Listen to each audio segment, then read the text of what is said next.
Bienvenidos y bienvenidas a un nuevo episodio de Gente Interesante. Soy Oriol Roda y mi objetivo es que aprendamos juntos de la sabiduría de gente que tiene mucho que contar. En este episodio hablo con Néstor Sánchez, un muy buen amigo y ex socio fundador de Mammoth Hunters. Néstor es hoy en día toda una celebridad. Tiene un Instagram con más de 120.000 seguidores y es parte del equipo fundador de Regenera, donde ha formado a miles de terapeutas y profesionales de la salud.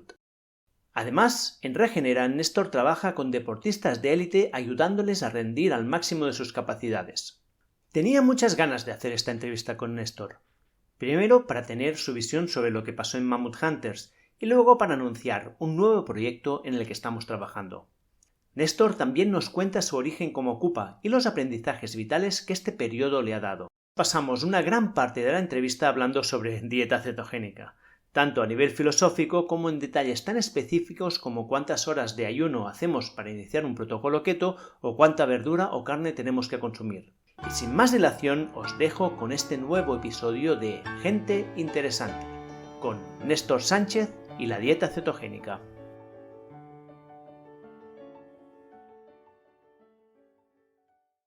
Hola Néstor, ¿cómo estás? Hola Uri, ¿qué tal? Muchas gracias por participar en este segundo capítulo del nuevo podcast que estoy iniciando. Me hacía mucha ilusión que fueras uno de los primeros entrevistados, unos invitados del podcast.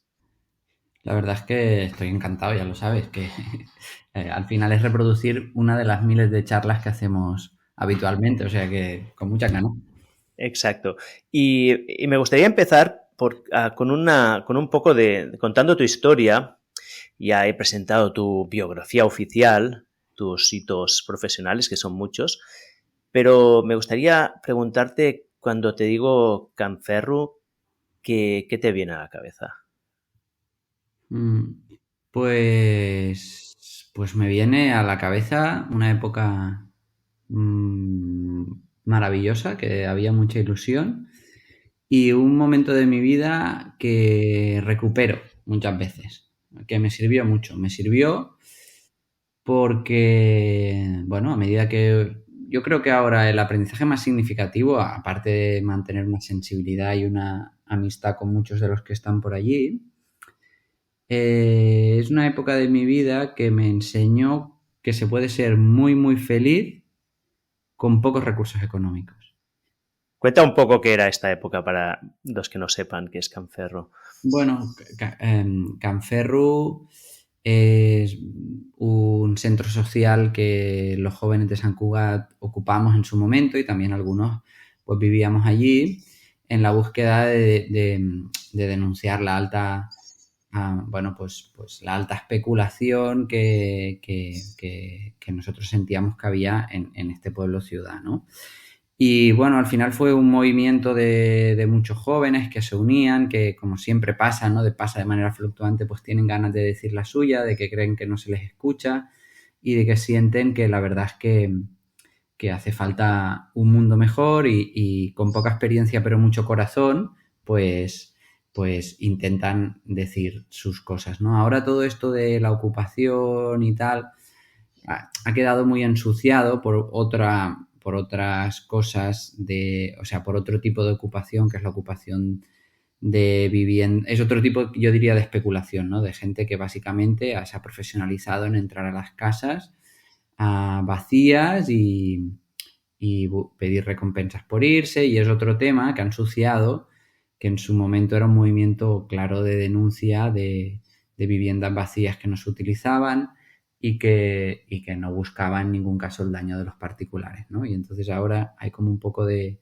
mezcla con eso, ¿no? Entonces, para mí, pues en esa época yo viví allí y todo era maravilloso, ¿no? Pues todo el mundo tenía mucha ilusión, hacía muchas cosas, todo era cooperativo, y básicamente yo vivía de trabajar un mes al año en Francia y era muy feliz, ¿no? Y entonces, a medida que he ido creciendo y también he crecido económicamente y hay momentos en los que te arriesgas, pues es como una experiencia refugio, decir, vale, sí, ¿qué es lo peor que podría pasar? Que volviera a aquel momento que también fui muy feliz y gastaba 20 euros al mes.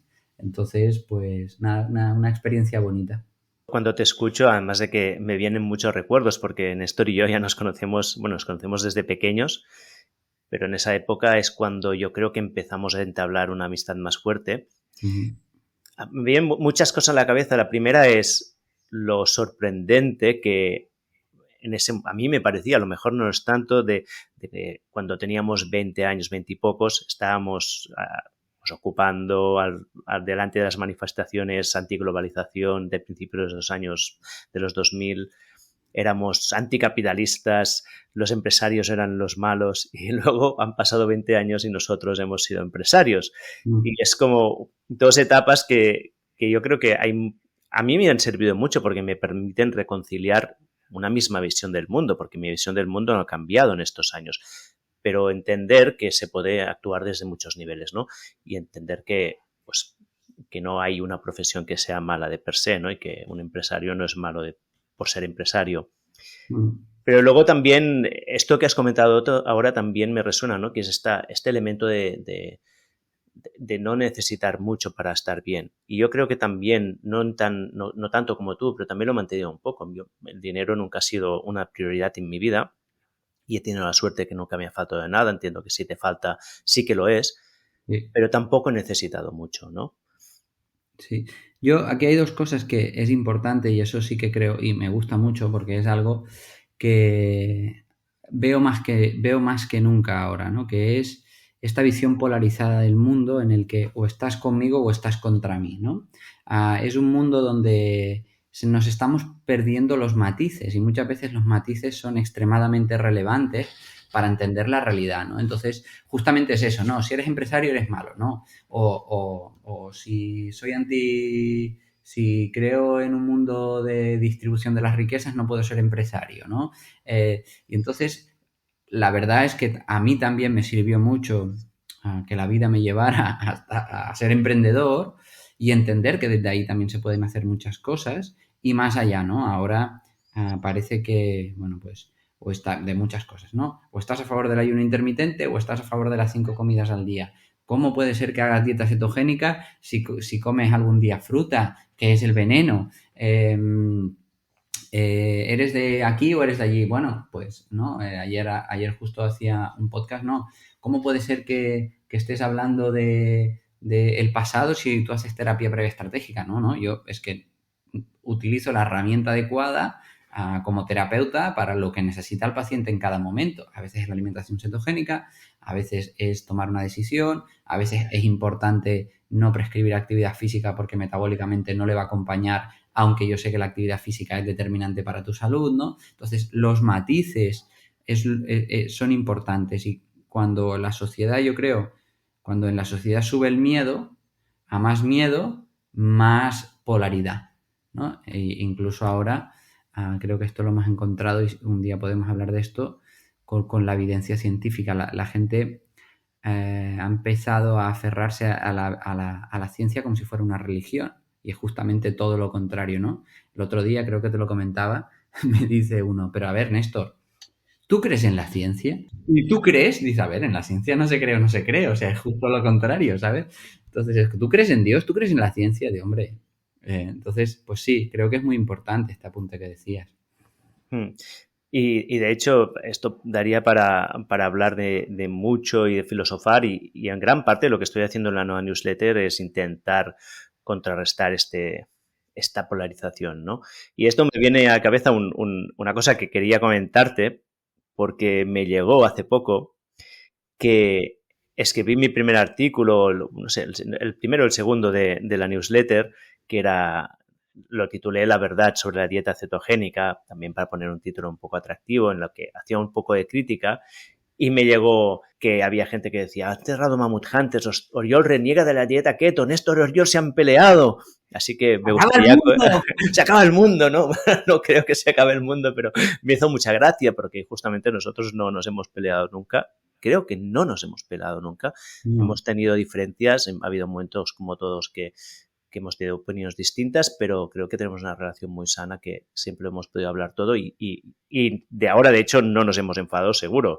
Entonces sí que lo desmentimos, ¿no? No, la verdad es que una de las cosas que yo creo que trae a lo que hablábamos antes es justamente eso, o sea, desde el lugar, me viene a la mente esa frase, aunque no es exactamente igual de, no es lo mismo contar la historia desde la herida que desde la cicatriz, o dicho de otra manera, desde el lugar donde tú emprendes, ¿no? Y lo que quieres conseguir también influye mucho. Uri y yo hemos montado millones de cosas, pero siempre no perdiendo la perspectiva de que queremos aportar al mundo y ser interna y externamente. Entonces, yo he tenido la suerte, y eso lo he explicado 1000 veces, que en uno de los lugares donde yo siento que mis capacidades más han podido florecer es junto a Oriol, porque tenemos esta capacidad de podernos decir lo que toca y entendernos el uno al otro, ¿no? Entonces, no nos hemos enfadado, ¿no? Pero entonces sí que, bueno, me gustaría, lo digo también porque al principio, o sea, este es el segundo episodio, un nuevo podcast de una nueva etapa en mi vida, y en el primer episodio hablé yo sobre mi experiencia de cómo cerramos Mammoth Hunters y cómo veía yo, y me gustaría saber si tú quieres compartir un poco qué ha sido para ti este final, ¿no? Cómo lo has vivido, cómo has visto estos años en Mammoth Hunters, cuál es tu experiencia, si es que quieres compartir algo. Mi experiencia en agudo, pues fue dura. Ha sido un duelo importante, ¿no? Ha habido también mucha ilusión detrás de un proyecto, una convicción muy clara de que esto iba a funcionar y que iba a ayudar a muchas personas.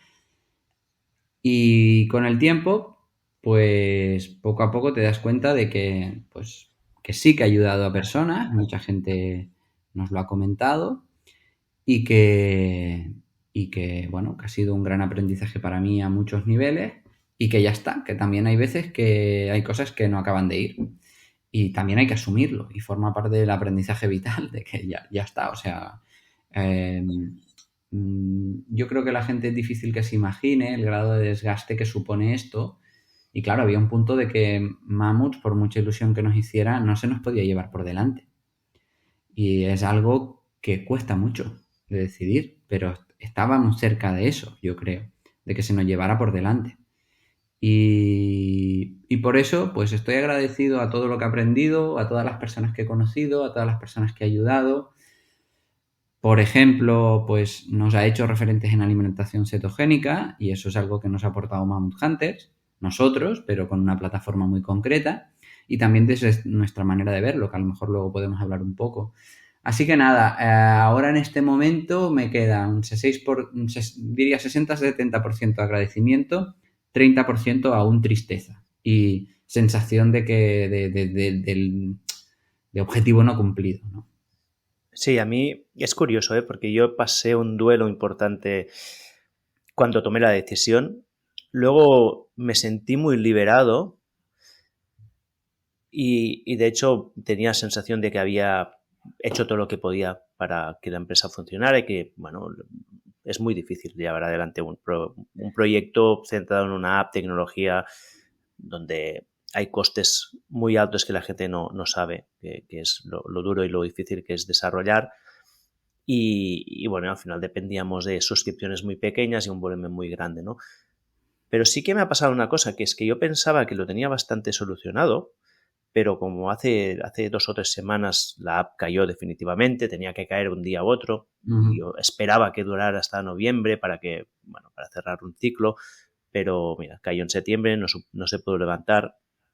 Y entonces preparé todos los programas que teníamos en la app, los mandé a los usuarios que estaban entrenando, porque pensé, bueno, a mí me gustaría, ¿no?, poder continuar entrenando. Y abrí una página donde lo puse, y cuando abrí la página pensé, ay, ¿dónde me estoy metiendo? Porque voy a empezar a recibir aquí mensajes de odio, gente que quiere que devuelvan el dinero. Y no pasó eso. Recibí como 80 mensajes, todos de agradecimiento. Y en ese momento tuve una pequeña recaída emocional. De golpe dije, hostia, este proyecto que tanta gente le gustaba, qué pena. Pero bueno, al final es lo que es un ciclo, y yo creo que lo dimos todo lo que pudimos, y ya está. Cuando lo cerramos es porque estábamos al límite de que fuera realmente ya que sufriéramos a nivel personal nosotros. Me gustaría hacer una pregunta muy concreta que me la puedes responder o no, si la tienes, una respuesta la tienes, si no, no. ¿Tú, cuál para ti es el factor principal que hizo que la empresa cerrara? Yo creo que era una empresa con mucho potencial, pero no tenía el potencial adecuado en lo que se quería expandir, que era la tecnología. Eso es una de las cosas más importantes. Y por mi parte, yo sí que creo que, igual que Uri tenía 100% de dedicación, nunca pudimos dar el salto a que yo estuviera... Eso es más personal, ¿eh? No creo que sea de la empresa, pero es algo que yo tengo dentro de mí. Lo comparto, pues que yo siempre he estado un poco esquizofrénico en todo este tiempo y a momentos nos ha venido bien, pero a momentos yo creo que no tanto, ¿no? Pero creo que esta parte, o sea, es decir, todo lo que hacíamos tenía o sea, creo que tenía un potencial muy alto, pero la plataforma donde lo queríamos llevar a cabo justamente no era nuestro potencial principal, ¿no? Y entonces ahí teníamos mucho problema. Y luego había algo que no sé muy bien lo que es, ¿no? Por ejemplo, me sorprende ahora que esto en divulgación, no sé por qué faltó para que diéramos un petardazo en YouTube, por ejemplo. Porque creo que ahí sí que teníamos las capacidades y hubo vídeos que funcionaron bien, pero no sé, lo digo porque ahora como me muevo mucho en la divulgación, veo gente que realmente ha tenido muchas visualizaciones de ciertos vídeos y tal, y digo, hostia, esto sí que no sé muy bien qué pasó ahí. Pero bueno, eso es un poco la opinión, no es muy concreta, pero son sensaciones. Coincidimos muchísimo, ¿eh? En mi opinión, y esto lo comenté en el primer episodio, que ahora os digo el primer episodio, pero luego ya veré si lo pongo en este orden, porque aún no he publicado nada. Ah, era sobre este tema, ¿no? ¿Cuál era mi visión? Y en mi opinión fue lo que tú has dicho. Yo creo que, sobre todo tú y yo éramos el equipo core y los dos teníamos mucha capacidad de comunicación, ¿no? Mm. Tú eres muy buen comunicador, eres muy creativo, lees muchísimo, estás súper informado. Yo tengo una visión como más organizada y de sistematizar y organizar bien las ideas y creo que en este sentido nos complementamos muy bien y creo que creamos muy buen contenido. Pero decidimos centrarnos en la parte de tecnología, hicimos la apuesta de contratar a una persona que no fue la adecuada para el puesto que teníamos y aquí yo asumo la responsabilidad de no despedirla en el momento adecuado. No sé si esto habría cambiado mucho, ¿eh? Pero bueno. Yo creo que no habría cambiado, porque yo creo que en sí mismo, eso alguna vez lo has dicho tú, o sea, la plataforma que estábamos intentando usar para que llegara la gente, creo que no era la idónea. Ahora, tío, una gente que así, majísimos, majísimos, me han contactado porque tienen un programa de cambiar tu vida mediante meditaciones en una app, tío, y me veía tan reflejado y le decía, vols dir que, o sea, realmente quieren meterte. Pero claro, tampoco le puedes cortar las alas, porque a lo mejor ellos encuentran la manera, ¿no? Pero, o sea, me veía muy reflejado que al final tiene un punto de que las personas necesitan contacto humano. Eso es lo que yo creo que no tiene una app, ¿no? Y entonces es más fácil desvincularte del compromiso si no hay si no hay un compromiso humano, ¿sabes? En esto que tú explicas mucho de cómo conseguir un hábito y tal, y el compromiso, creo que es diferente cuando lo haces con una app que cuando lo haces con una persona, ¿no? Al final la gente contrata al entrenador personal porque sabe que ha quedado con él, ¿no? Pero con la app eso no pasa. Y creo que al principio la motivación daba, o aquellas personas que ya estaban habituadas a entrenar, sí que les venía bien la app, pero para lo que nosotros queríamos, que era que la gente que no hacía actividad física lo incorporara, se quedaba un poco corto además. Sí, yo creo que había un problema de escala, porque en realidad sí que ha habido mucha gente que ha creado el hábito mediante la API. Tú lo habrás recibido muchísimo por tus canales, por Instagram, pero yo como recibo los correos que contestan de la newsletter, pues recibo muchos correos de gente diciendo, oh, qué pena, la app se ha cerrado, cambió mi vida. Bueno, y esto cuando lo leo digo, ostras, ojalá hubiera habido mucha más gente como tú. Yo creo que no había suficiente, ¿no? Que estábamos ayudando a un subgrupo de gente que a lo mejor no era suficientemente grande. Porque al final, para mantener una empresa donde se pagan 60 euros al año como mucho, pues necesitas miles de personas, ¿no? Pero bueno, lo que sí que es verdad es que todo proyecto...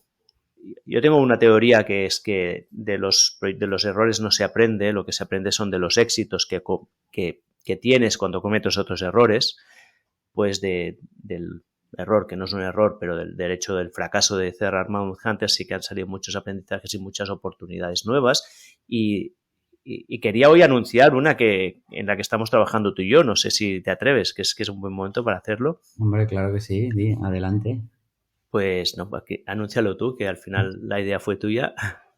Bueno, pues pensábamos que al final, después de tanto tiempo hablando sobre la alimentación cetogénica, nos apetecía cerrar esta etapa escribiendo un libro juntos sobre lo que nosotros consideramos que verdaderamente es esta herramienta, tanto todos los beneficios que tiene como todo lo que significa situarla en su lugar, como todo el aprendizaje de todas las personas que hemos ayudado a llevarla a cabo desde la mejor manera, sin sufrir, ¿no? Entonces, no sé, estamos súper ilusionados con esto y creemos que es una muy buena manera de cerrar algo que nació juntos, que divulgamos juntos y que ahora se materializa en algo que es tangible, que es un libro, ¿no?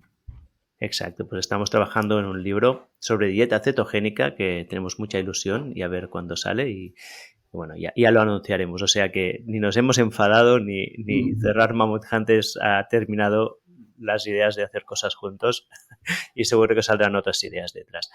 Y aprovechando que anunciamos el libro de dieta cetogénica, pues me gustaría comentarte un par de experiencias que he tenido estos días, porque yo ahora estoy haciendo un ciclo largo, ya lo sabes, me hice una propuesta, me marqué un objetivo muy ambicioso de perder, este caso es de pérdida de peso, porque también a mí lo que me pasa es que gano peso con el estrés y el estrés que supuso cerrar la empresa, pues he ganado un poco de peso y dije, pues no solo voy a perder el peso que he ganado, que no fue mucho, fue en 3 kilos así, sino que quiero ir más allá y volver al peso que tenía cuando tenía 30 años, ¿no?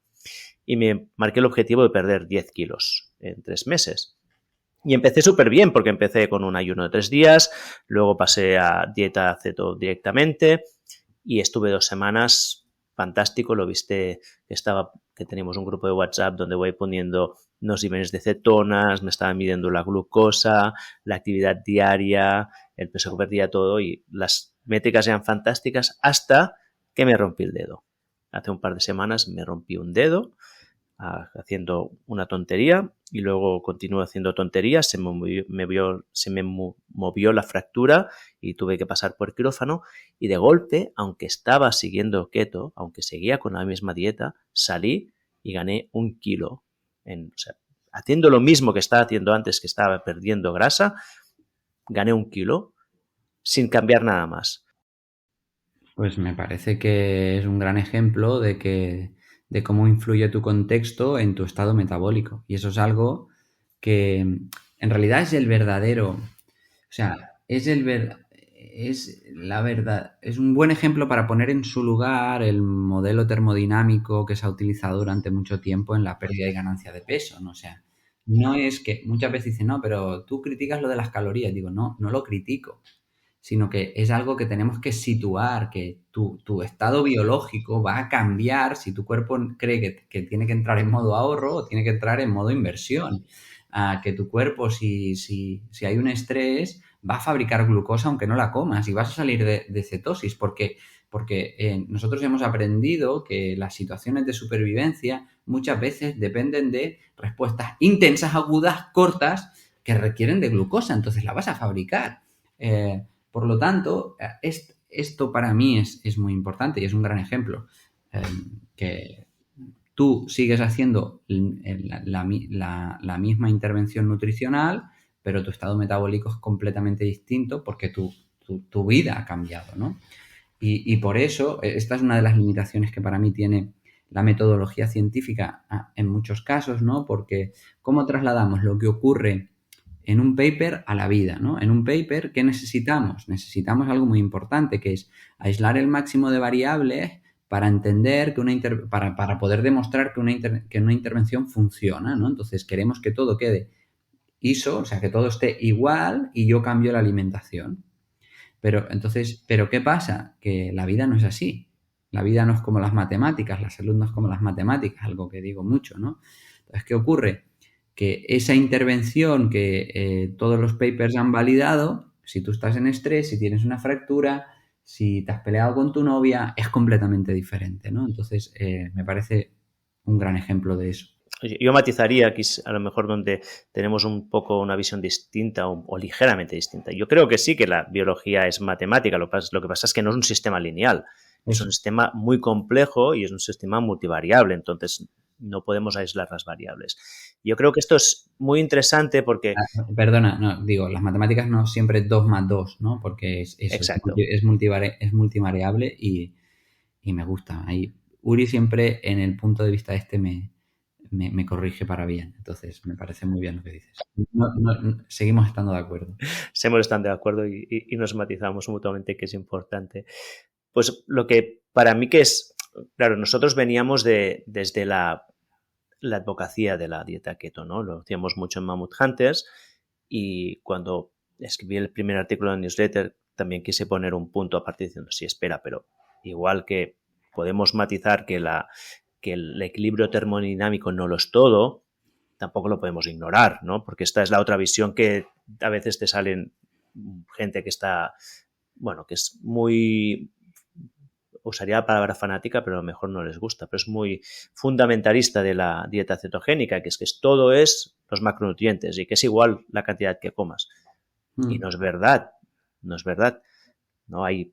También hay la creencia o la percepción generalizada de que cuando haces dieta cetogénica comes menos. Tampoco es universal. Por ejemplo, a mí no me pasa, ¿no? Esto lo hemos hablado alguna vez. Puede ser muy generalizado, pero no pasa a todo el mundo. Yo tengo mucha hambre cuando hago dieta cetogénica. No tengo restricción, o sea, no se me inhibe el hambre. Y entonces sí que en mi caso particular yo tengo que vigilar el equilibrio termodinámico, consumir menos calorías de las que consumo. O sea, consumir menos calorías de las que gasto. Si es que quiero perder peso, ¿no? En este caso, otra cosa es que quieres hacer dieta cetogénica por una cuestión metabólica o para reprogramar tus células, ¿no? Y entonces yo creo que ahí está como tensión que casi volvemos a lo del inicio, de estas polarizaciones que se han creado, que es como solo existe el blanco y el negro, y la realidad nunca es así, ¿no?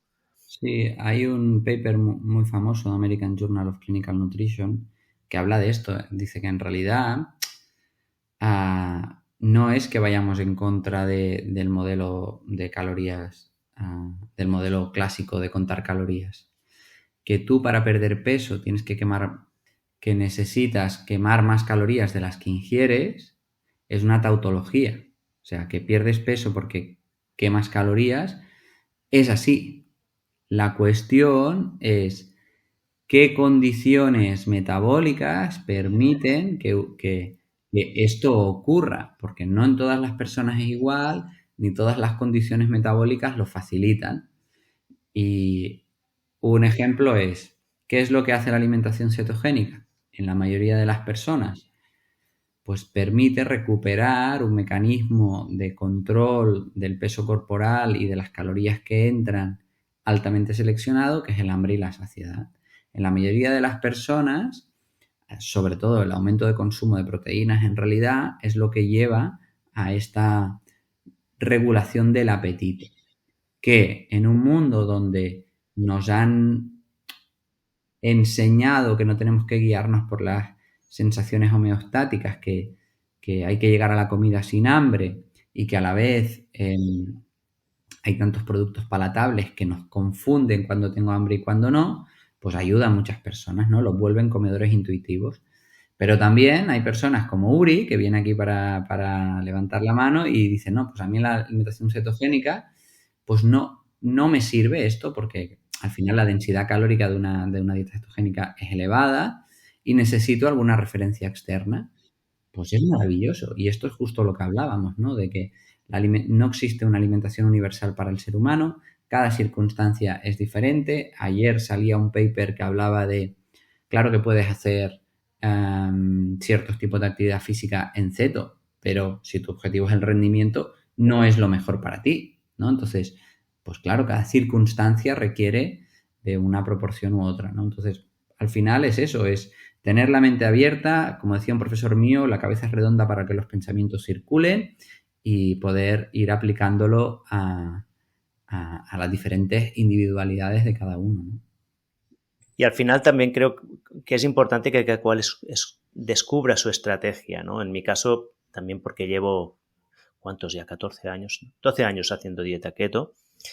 Me conozco mucho, sé cómo hacerla y tengo mucha experiencia. Entonces sé que aunque mi regulación del hambre, saciedad, no es la ideal, tengo mecanismos para controlar esto. A mí, por ejemplo, no me gusta nada contar alimentos. Es una cosa que odio. Y mira que es curioso porque soy muy analítico y me gusta medirlo todo, pero contar calorías, dedicarme a pesar, lo encuentro tan espantoso. Entonces, ¿cuáles son mis estrategias? Una, el ayuno, porque claro, si comes menos horas, más que el ayuno, la restricción calórica en el tiempo, o sea, comer solo una ventana de 8 horas, como menos tiempo comas es más difícil que comas más. Luego el tipo de alimento, cuando estoy haciendo dieta cetogénica, y esto a lo mejor puedes comentar tú, porque es una cosa que yo hacía intuitivamente, pero que ahora hemos visto que es importante, es yo básicamente como ensaladas.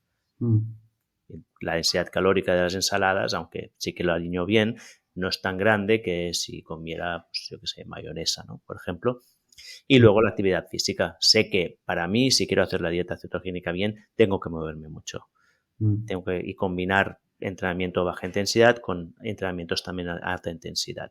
Sé que si hago estas cosas, aparte de dormir bien, que esto sería como una parte, ¿no? Para no perder este estado de bajo estrés, sé que no tengo que preocuparme y que perder la grasa. Sí, fíjate que en mi caso, por ejemplo, mi tendencia natural es ir hacia ahí, pero si yo hago eso, y en mi aprendizaje, si yo me quedo corto de proteínas, no es una intervención nutricional que me vaya bien, porque pierdo mucha musculatura. Entonces, justamente, bueno, Uri, no sé si se pone, hace 2 días anillas y crece muscularmente, ¿no? A mí eso no me pasa, ¿no? Entonces, justamente en mi caso, tengo que como ser muy consciente de hacer un nivel de ingesta de proteínas muy elevada y no saciarme demasiado con ensaladas y cosas de este estilo ni verduras. Entonces, claro, ahí cada uno pues va encontrando sus matices interesantes, ¿no? Y una pregunta aquí, porque sobre la carne. Claro, yo tenía entendido que consumir demasiada carne también te podías hacer salir de cetosis por la gluconeogénesis, pero estoy viendo que, o sea, no lo tengo tan claro. Estoy un poco confundido ahora mismo. ¿Cuál es tu visión sobre esto? Que si tienes o sea, esto ocurre igual. Aquí hay 2 cosas básicas que siempre critican. En el ayuno, bueno, una que se combina con el ayuno y otra que tiene que ver también con la alimentación cetogénica. Claro, o sea, digamos que tu cuerpo en general, en condiciones de reposo, ya le va, o sea, él ya quiere utilizar la grasa como sustrato energético. Es más eficiente, deja menos residuo metabólico y tenemos 165.000 kilocalorías a nuestra disposición. ¿Qué ocurre? Que en un contexto de comer 5 veces al día, moderado, alto en carbohidratos, donde hay unos niveles de insulina elevados y un pequeño delay entre la bajada de glucosa que existe, es decir, yo como algo con glucosa, me sube la insulina, me baja la glucosa, pero la insulina sigue alta. En ese contexto yo no puedo movilizar grasas, porque la insulina frena la movilización y el uso de la grasa como sustrato energético. Pues cuando eso se mantiene en el tiempo, la tendencia de las células, digamos, la maquinaria celular está buscando que utilices la glucosa como sustrato energético. Entonces, si tú comes muchas proteínas, el cuerpo lo que va a decidir es hacer mucha gluconeogénesis, o sea, fabricar glucosa. ¿Qué ocurre cuando tú ya haces flexibilidad, tienes suficiente flexibilidad metabólica y sobre todo haces actividad física? Que esa proteína, o sea, que el cuerpo, si tiene la posibilidad de utilizar la grasa, que es un sustrato mucho más eficiente y que va a generar mucho menos residuo, lo va a hacer, pero para que no te saque de cetosis la elevada proteína, tú debes conservar ya esa flexibilidad metabólica. Y si encima le dices al cuerpo que yo necesito la proteína para fabricar músculo, porque mira, hay una exigencia del contexto que me está pidiendo esto, ¿no? Entonces, la proteína, que es muy valiosa, la va a utilizar para fabricar músculo, que es el principal reservorio de proteína, ¿no? A veces la gente, es una buena manera de verlo, ¿no? ¿Cuál es el principal reservorio de minerales del cuerpo? El hueso. Cuando necesitas minerales vas a degradar hueso. ¿Cuál es el principal reservorio de proteínas? El músculo. Cuando necesitas proteínas, bien para fabricar aminoácidos, para fabricar enzimas o neurotransmisores, o bien para hacer gluconeogénesis, vas a degradar músculo. Eso es lo que te ocurre cuando te pones enfermo y no te mueves, ¿no? Degradas músculo porque lo necesitas como sustrato energético. La glutamina la necesita mucho el sistema inmune. ¿Qué ocurre cuando necesitas mucho grupo sulfato? Degradas tejido conjuntivo. ¿Y qué ocurre cuando necesitas zinc? Pues mucha gente pues degrada piel porque es un gran reservorio de zinc, ¿no? Entonces, tiene que ver con los estímulos y la adaptación que tiene tu cuerpo al contexto. En mi caso, que tengo mucha flexibilidad metabólica, que siempre de manera natural hago ayuno intermitente, la proteína no la voy a utilizar para fabricar glucosa, teniendo algo mucho más eficiente y fácil de obtener, que es la grasa. Sí, esto hasta a nivel práctico yo hace poco lo vi porque mi hermano ha hecho un mes de dieta carnívora, un mes que solo ha comido básicamente carne de vaca, que a nivel de sostenibilidad es un poco complicada, pero en realidad parece que le ha ido muy bien. Y cuando estaba a la mitad dije, miremos estos niveles de cetonas. Y estaba a 2,7, que 2,7 son unos niveles altos, es una cetosis nutricional alta. Y básicamente solo comía proteína. Claro. Así que en este caso es lo que estás explicando tú, que aun comer mucha proteína esto no le hacía salir de cetosis de ninguna manera. Sí, y el segundo gran punto es que siempre dicen es que cuando haces dieta keto te sube el cortisol, ¿no? Y es exactamente la misma explicación. El cortisol sube, es un glucocorticoide, cuando el cerebro entiende que necesita movilizar glucosa, porque no le está llegando energía. Pero si ya le llegan cetonas, no vas a producir cortisol. O sea, no es ningún estrés para ti estar en cetosis si tu cerebro es capaz de utilizar el beta-hidroxibutirato, ¿no? Entonces, esto del cortisol, digo, los que lo critican son los que no lo han llevado a cabo o los que tienen una mirada muy cortoplacista. O los que consideran normal una situación tan anómala como es vivir rodeados de productos ultraprocesados y estar comiendo constantemente, ¿no? Eso es, sí.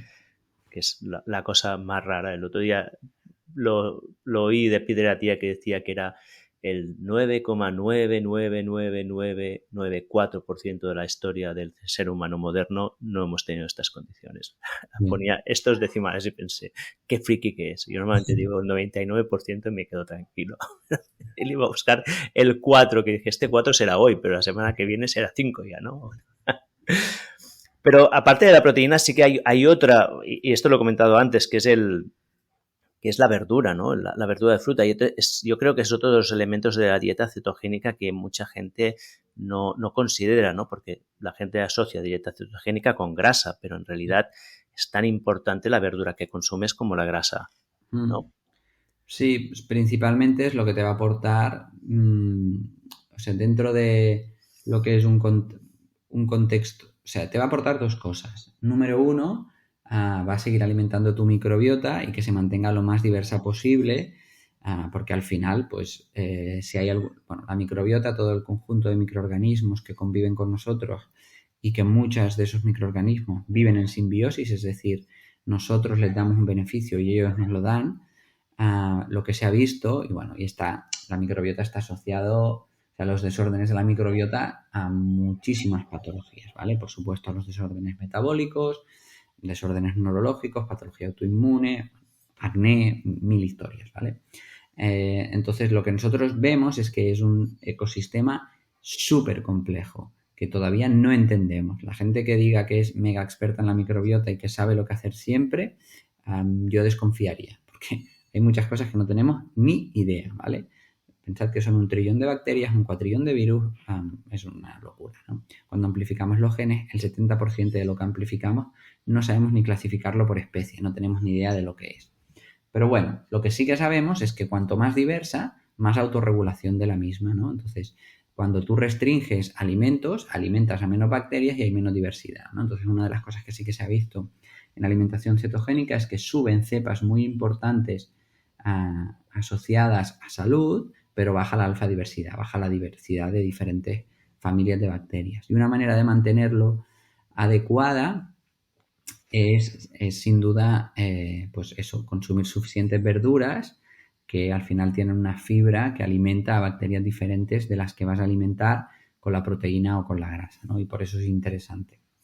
Sí, y en particular tienen que ser verduras de hoja, ¿no? O sea, que sean muy ricas en fibra. Sí, sí. Y la otra cosa que es interesante, que esto se lo oía a un autor que yo sigo mucho que se llama Mark Mattson. Mark Mattson es uno de los tops en ayuno intermitente, ¿vale? Es el que publicó el review de New England Journal of Medicine de ayuno intermitente y habla mucho. Y él dice probablemente uno de los beneficios menos resaltado y quizá más importante que tiene el ser humano al consumir verduras, al consumir plantas, es que la presencia en fitoquímicos tiene un efecto hormético como lo tiene en la termorregulación o como lo tiene la actividad física. Al final, cuando tú comes una planta, estás comiendo un veneno. Pero claro, hemos convivido durante tantos millones de años con estos venenos que el cuerpo se adaptó en condiciones fisiológicas a responder, o sea, ante un pequeño estresor de una manera exagerada, ¿no? Entonces, él publica bastante y enseña cómo tiene efectos parecidos a otros estresores, ¿no? Como el frío, como la actividad física. Entonces mantienes, digamos, pues un estímulo de renovación y de regeneración intestinal y corporal muy interesante por la presencia constante de estos fitoquímicos, que si no, no están, ¿no? Aquí el matiz es que aquellas personas que ya tienen el intestino extremadamente reventado tienen muchos síntomas incluso con ese pequeño estresor, porque para ellos ese pequeño estresor ya es demasiado en un ambiente demasiado estresado, ¿no? Y por eso la dieta carnívora les va tan bien a nivel intestinal. Pero eso no quiere decir que sea donde se tienen que quedar, sino se deberían plantear por qué un estresor tan pequeño le genera tanta clínica, ¿no? Y recuperar esa parte. Sí, y de hecho has comentado el tema de la hormesis y lo encuentro, y es un tema que me fascina, porque lo veo ahora a todos los niveles, ¿eh? Porque lo veo en la alimentación, lo veo en la actividad física, lo veo en la exposición al frío y en el calor, pero lo veo también por ejemplo, las relaciones sociales, ¿no? Las relaciones emocionales. Siempre, a ver qué te parece esto. Voy a hacer un salto de tema aquí tangencial, pero a ver si luego quiero volver de nuevo a la keto. Hasta hace muy poco veía siempre esta idea del pequeño estrés que genera una sobrecompensación y que al final es lo que nos genera salud, la idea de hormesis, y lo tenía integrado a todos los niveles menos al emocional y mental. Y decía, pero claro, al final a nivel mental, ¿qué es lo que queremos, no? ¿Cómo podemos conseguir esto? Y el otro día se me ocurrió que a lo mejor esto es lo que consigues cuando vas a un terapeuta, ¿no? Cuando haces terapia, porque al final cuando haces terapia te estás exponiendo a una situación incómoda en la que vas a tener que tratar temas desagradables, pero haces una situación controlada, por lo tanto el nivel de estrés y de malestar que te genera está debajo del umbral en que te genera, o sea, que sea malo y en cambio es el regenerador, ¿no? ¿Te lo habías planteado nunca así o tú tienes alguna visión? Me parece muy interesante, o sea, al final lo que haces es revisitar una situación estresante en un contexto de calma que baja la sensación de peligro y genera más aprendizaje, ¿no? Genera este efecto hormético. Hay estudios que hacían esto, lo que hacían es revivir un trauma consumiendo betabloqueantes, es decir, impidiendo la producción de adrenalina mientras lo revives para que la situación corporal también sea como de más calma y te permita generar mayores aprendizajes. Pero me parece que el terapeuta en muchos casos debe y da ese entorno de seguridad que funciona como un betabloqueante. Me parece interesante. Sí. O los psicodélicos, ¿no? También ir a visitar un trauma cuando estás bajo el efecto de psicodélicos también tiene puedes llegar a visualizar o a enfrentarte a situaciones que sin esta ayuda serían difícilmente gestionables, ¿no?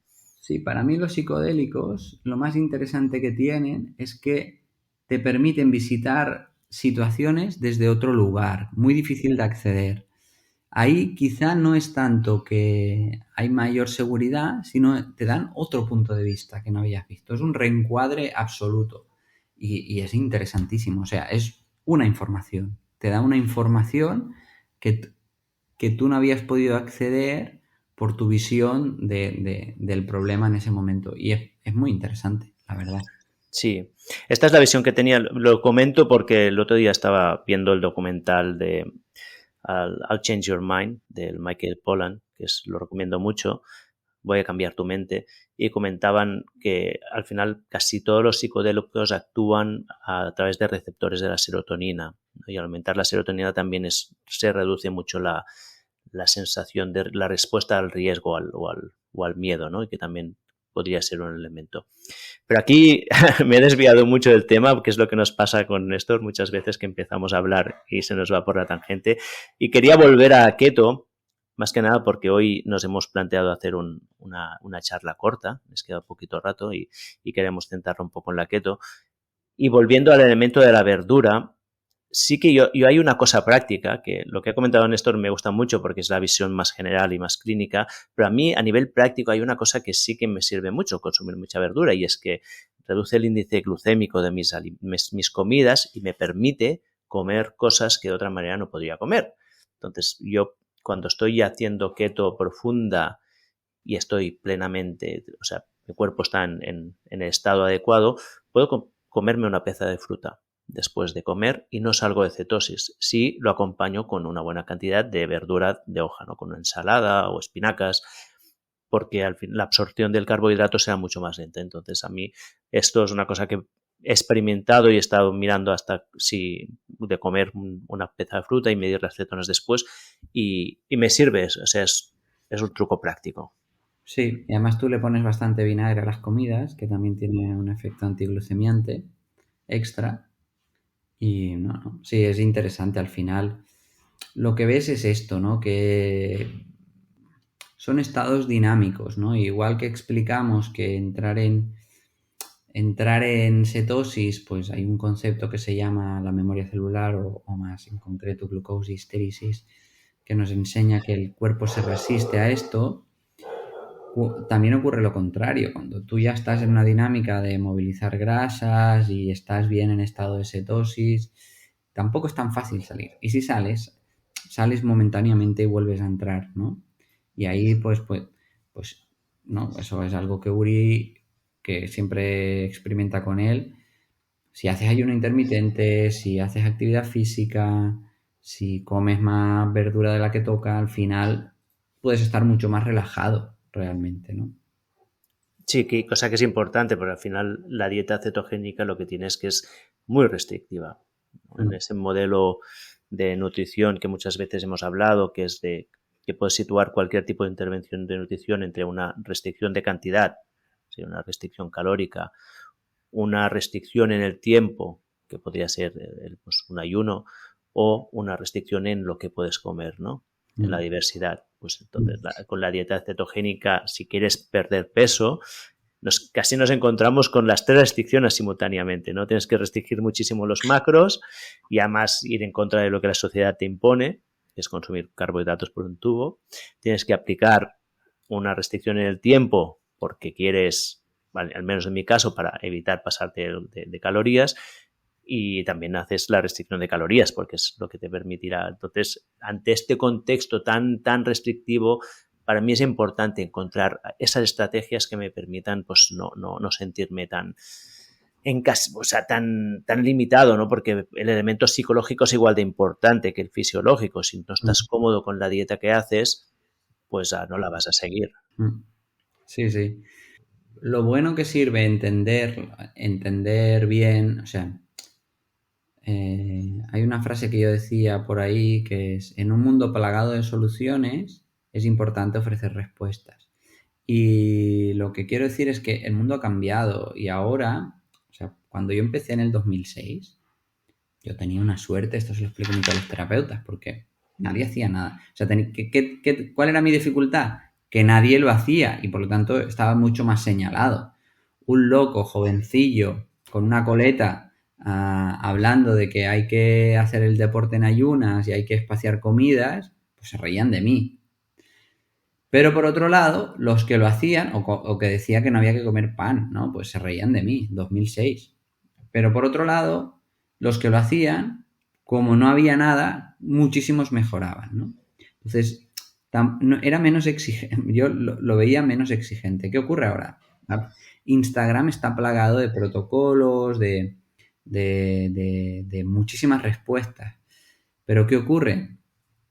Que si tú llevas a cabo una intervención sin lo que se dice bajar la incertidumbre, es decir, sin entender por qué estás haciendo lo que estás haciendo, tu cerebro no está validando esa conducta porque no la entiende. Y eso es lo que lleva a modelos muy rígidos, a más sufrimiento, a decir, hostia, es que no puedo hacer nada, o esto va a ser así de por vida. Entonces, de lo que te sirve el conocimiento profundo de un tema es de entender pues, que el estado de cetosis es dinámico, que si compenso por aquí y por allí puedo hacer lo otro, que si un día salgo puedo volver a entrar, que tampoco es un modelo absoluto, que hay personas que les va mejor por este lado y personas que les va mejor por este, que no es la única manera ni de perder peso ni de estar sano, pero entender todo esto es lo que te permite tener tranquilidad cuando utilizas la herramienta. Claro, y de hecho, esto es lo que queremos hacer con el libro que vamos a escribir, ¿no? Un poco poner esta claridad y poner las cosas en su sitio sobre para qué sirve la dieta cetogénica, cómo hacerla en estas dos estadios que son tan diferenciados, que es cuando empiezas y no tienes la flexibilidad metabólica o cuando ya estás adaptado. Sí. Y diferentes protocolos prácticos, ¿no? Tengo una pregunta para ti, Néstor. ¿Cómo implementas la dieta cetogénica estos días? ¿Tú tienes algún protocolo favorito? Suelo hacer normalmente, hago un OMAD previo y entro, hago un ayuno de 23 horas. Sí que me gusta elegir el momento, porque ya he aprendido que si yo voy muy alto de actividad, incluso aunque entre en una citosis suave, las sensaciones son malas, porque, aunque las mediciones digan que estoy a 0,7, que estoy a 1 de milimoles de cetonas, yo siento que no estoy en cetosis, porque el estrés, es que me va de calle. Y lo noto, y eso es algo, cuando tú, esto lo hemos explicado mucho, ¿no? La alimentación cetogénica es una intervención on-off. O notas todos los beneficios, estás lúcido mentalmente, estás contento, o todo lo contrario, el cuerpo interpreta que le faltan recursos, estás sin energía, te coge frío, ¿no? Entonces, es una buena manera, a pesar de las mediciones externas, de un poco ver, ¿no? Cómo estás durmiendo, cómo te sientes, cómo está tu hambre. Y entonces sí que las dos cosas que hago es elegir el momento, saber que, por ejemplo, si digamos que estacionalmente me cuadraría mucho en septiembre yo no puedo entrar porque es cuando empiezo todos los cursos y estoy 2 meses dando muchas más clases de lo normal. Si ahí hago keto voy a sufrir, a pesar de que me encantaría por la lucidez mental que me da, ¿no? Entonces ahora en noviembre, pues, acabaré octubre y empezaré un periodo keto que es una temporada más tranquila para mí y probablemente la seguiré hasta Navidad. Y acabaré con un ayuno prolongado de 3 días, casi seguro. Y para empezarlo, simplemente lo que hago es me organizo un poco la nevera, hago un ayuno de 24 horas y ya está. ¿Y normalmente la keto tú la haces combinada con restricción calórica en el tiempo o no lo necesitas? No, al revés. En mi caso, yo soy más de la media, ¿no? En la campana de Gauss estoy completamente al medio. Se me regula el apetito y tengo que vigilar de comer proteína porque si no pierdo peso, pierdo un peso que yo tampoco quiero perder porque pierdo musculatura. Y claro, a medida que vamos, pues que la vida es compleja, que tienes hijos, pues la musculatura que ganas, en mi caso, es un palo perderla, porque luego no es tan fácil volverla a recuperar, ¿sabes? Entonces, solo vigilar eso y no, al revés. Yo creo muchas veces que me paso de calorías, pero pero en realidad, si lo contara y haciendo ayuno intermitente de vida activa, lo que me hace es, normalmente suelo perder igualmente, yo no quiero perder peso y sí, yo sí que incorporo mucha mayonesa, muchos más aceites de oliva, como más frutos secos que antes y suelo perder 1,5 kilos, una cosa así normalmente. Mira, pues creo que podríamos cerrar el tema de la dieta keto con esto, que creo que es un buen takeaway, que es que nosotros dos que llevamos mucho tiempo practicándolo, que sabemos cómo hacerla, tenemos sensaciones completamente distintas, ¿no? Y tenemos estrategias que en muchos aspectos son casi opuestas, ¿no? Porque, por ejemplo, yo si como demasiados frutos secos, engordo, aunque esté en dieta cetogénica. Yo la pérdida de masa muscular es un tema que no me preocupa, ¿no? En cambio, y creo que esto es importante porque rompe un poco esta visión monolítica de dieta keto sí, dieta keto no, contar calorías sí, contar calorías no. Pero bueno, no sé si te gustaría añadir algo más respecto a dieta cetogénica.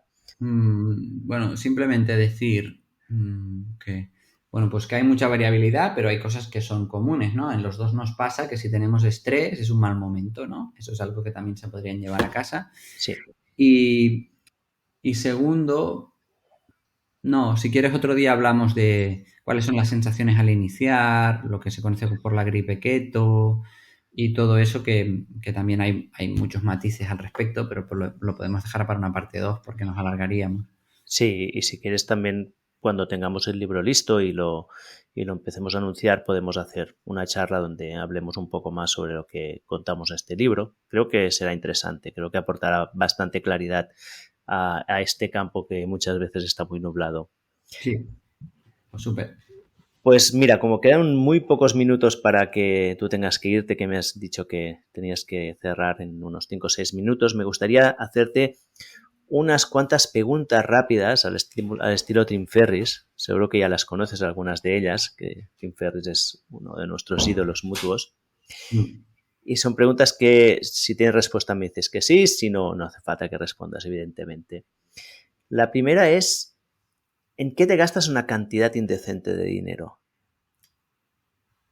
En pocas cosas, ¿eh? Yo diría que donde lo miro menos es en tecnología. En tecnología. Ponme un ejemplo. Es decir, yo pues no me apetece, o sea, no necesito tener un coche muy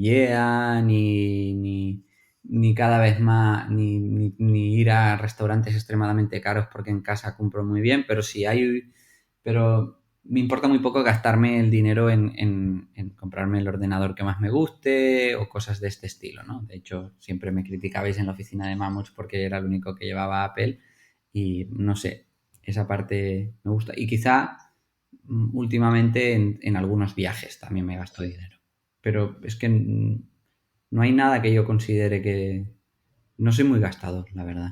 Otra pregunta que es muy típica de Tim Ferriss es ¿qué libro o libros has regalado más y por qué? ¿O cuáles son los 3 libros que han influenciado más tu vida? ¡Wow! Esa es una pregunta que siempre me cuesta tanto. Paso y a lo mejor te la respondo en un poco. Voy a abrir mi Kindle. ¿Cuál es un hábito inusual o una cosa absurda que amas?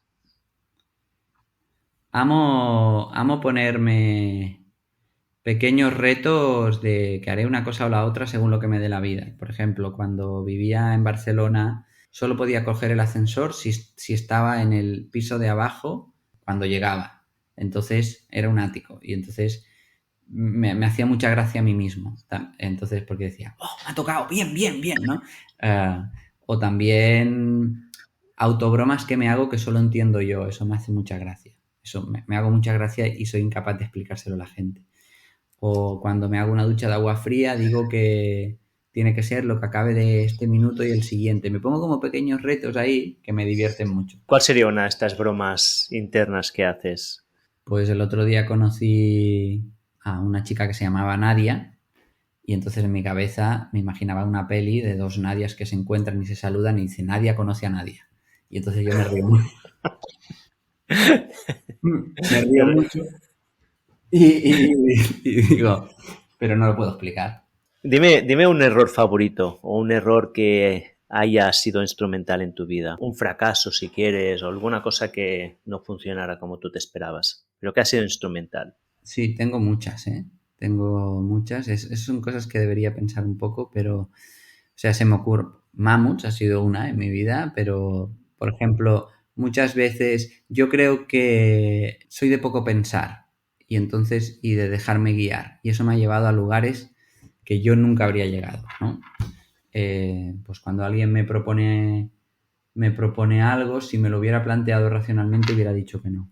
Y muchas veces, por no planteármelo mucho, he visitado lugares que nunca he visitado, lugares que jamás conoceréis, ¿no?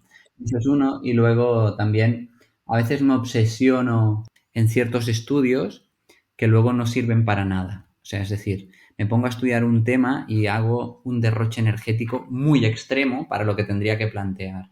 Pero eso me ha llevado luego a mucho beneficio. Entonces, eso es algo que me han criticado mucho también en la familia o mis socios muchas veces de, ¿pero qué haces, tío? Si esto era una cosa que leyéndote 2 papers ya a la gente les hubiera encantado. Yo me leo 78, ¿no? Cuando hice la tesis de mi máster, me penalizaron porque solo se podían poner 20 referencias y yo puse 150 ¿De qué era la tesis? sobre entrenamiento en ayunas. Sobre entrenamiento en ayunas. Esto sí que realmente sería un caso extremo de un fracaso que te ha llevado al éxito, ¿no? Sí, sí, sí.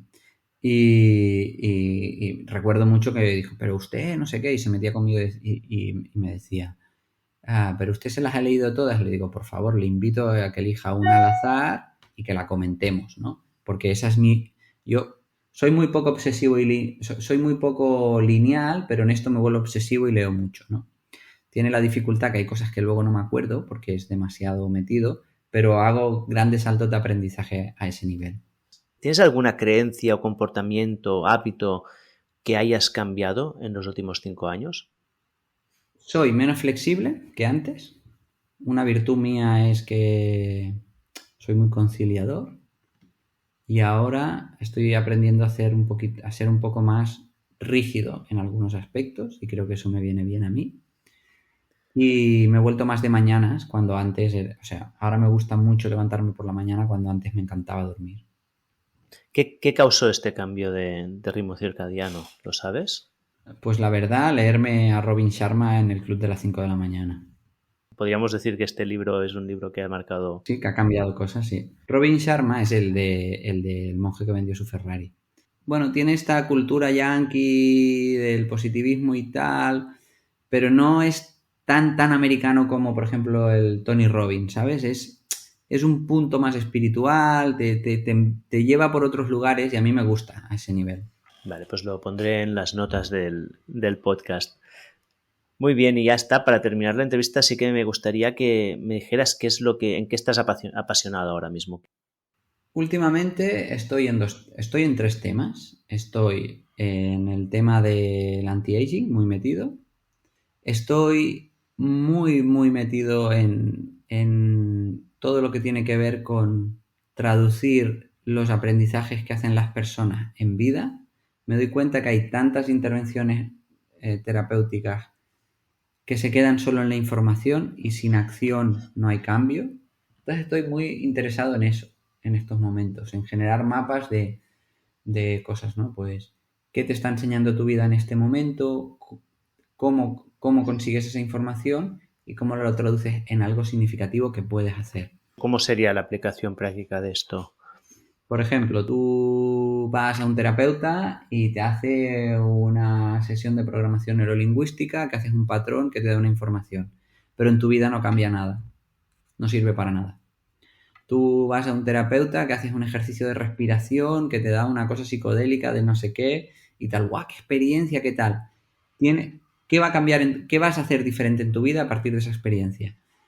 No me lo había planteado, no te va a servir para nada. Tu vida va a seguir igual. Entonces estoy como recogiendo diferentes, bueno, pues tengo aquí como unos esquemas, ¿no? de cómo es esto, ¿no? O sea, ¿qué influye tu manera de pensar y qué influye tu acción? Es un poco etéreo, pero estoy en eso. Porque me doy cuenta que eso sí que cambia la vida de las personas. Que más concreto que una intervención, o sea, más que una intervención en concreto, es muy importante que haya este recorrido y entender que lo tienes que llevar a la acción. Que todo lo que aprendes lo tienes que llevar a la acción, de una manera o de otra. Entonces, ¿qué estás buscando las acciones que tienen que acompañar diferentes intervenciones o diferentes realizaciones que puedes conseguir en un contexto terapéutico, digamos? Sí, sí. Si tendrías algún caso concreto de alguna que hayas planteado ya para hacerme un poco una idea de qué representa esto. Sí, pues por ejemplo, ahora esto es algo que abordamos mucho con los futbolistas, ¿no? Pues, o sea, lo bueno del deporte de rendimiento es que, digamos que es tan exigente que a la mayoría de las personas o sea, no les da con un 6, ¿no? Tú si eres un oficinista que no es muy exigente tu trabajo, no estando muy bien, puedes responder a las exigencias de tu contexto, pero en el deporte de alto rendimiento no. O estás muy bien o es que estás señalado, ¿no? Y entonces, pues aquí tú haces un trabajo, por ejemplo, yo qué sé, emocional de un problema que tienes cuando eras pequeño y eso pues, está muy bien, pero luego si no, por ejemplo, coges y le pides perdón a la persona que toca, entiendes que por ese miedo que tuviste en aquel momento estás utilizando demasiadas herramientas que están llenando tu vida y están impidiendo que sigas tu don y empiezas a dejar cosas. Tienes que traducirlo en algo que está pasando en tu momento presente que tiene que cambiar, ¿no? Que normalmente tiene que ser o hacer algo que no hiciste en su momento o dejar algo que incorporaste cuando hubo el problema, ¿no? Y mucho va por ahí, ¿no? Pues había un futbolista que empezó a tener muchas lesiones en el isquiotibial y entonces su vida empezó a rondar a través del isquiotibial y por mucho que nosotros le explicamos de dónde vino, porque su comida, su influencia metamérica en el isquiotibial, ahora necesitaba eliminar de su vida todas aquellas cosas que incorporó, un sofá que tenía para apoyar siempre la cama, tocarse el pie 10 veces al día, no hacer paseos antes del partido para no estar fatigado para el isquiotibial y recuperar aquello que abandonó, ir al cine, hacer otro tipo de deportes que le gustaban, ¿no? Entonces, eso es una traducción del aprendizaje de por qué le ocurrió en su vida, ¿no? Te preguntaré un día más sobre ello porque creo que todos tenemos estos, ¿no? Vamos arrastrando una mochila que luego es difícil de abandonar sin un poco de conciencia. Sí. Néstor, creo que tenemos que dejar la entrevista aquí porque se nos está terminando el tiempo. Muchísimas gracias. Si te parece bien, podemos repetir este tipo de charlas de vez en cuando, que me encantará. Claro que sí. Y hay temas como el del anti-aging que también ya sabes que a mí me interesan mucho, que a lo mejor podemos hacer una segunda parte, otro podcast otro día donde me cuentas un poco qué has ido descubriendo.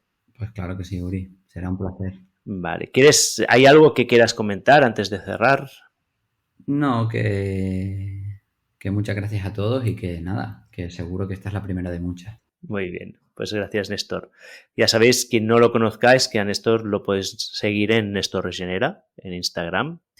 También tiene su web Néstor Regenera, que la visité el otro día, que la tienes muy bien actualizada. ¿Hay otro canal en la que te quieran seguir? ¿Quieras que te sigan en...? No, Instagram, TikTok y Regenera. ¿Y en TikTok cuál es tu? También es Néstor Regenera. Néstor Regenera. Vale. Twitter no estás tú, ¿no? No. No. Está bien, no hace falta. LinkedIn. Y el LinkedIn también. Muy bien, pues muchas gracias, Néstor, y hablamos otro día. Un abrazo, Uri. Y así termina otro episodio de Gente Interesante. Pero antes de que te vayas, quiero comentarte una cosa. 3, 2, 1 y es viernes. ¿Te gustaría recibir un correo muy corto cada viernes con cosas divertidas e interesantes que he aprendido esta semana?